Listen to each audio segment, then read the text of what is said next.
من أدمن الاستغفار ولزم الاستغفار وكان لسانه رطبا بالاستغفار نعم. أن كل هم في الدنيا لا يقف أمامه. يا الله. وكل مرض، كل كرب، كل ضيق، جفاف الدموع تجفف دموع الحزن بالاستغفار. يلين القلب يا شيخ. يلين القلب. تتساهل لك كل مصاعب الحياة.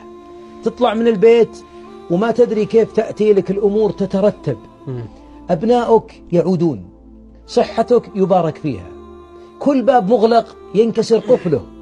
أحبابي، يقول صلى الله عليه وسلم: من لزم الاستغفار جعل الله له من كل هم فرجا. نعم. ومن كل ضيق مخرجا، ومن كل بلاء عافية، وفي رواية: ورزق من غير ما يحتسب. نعم.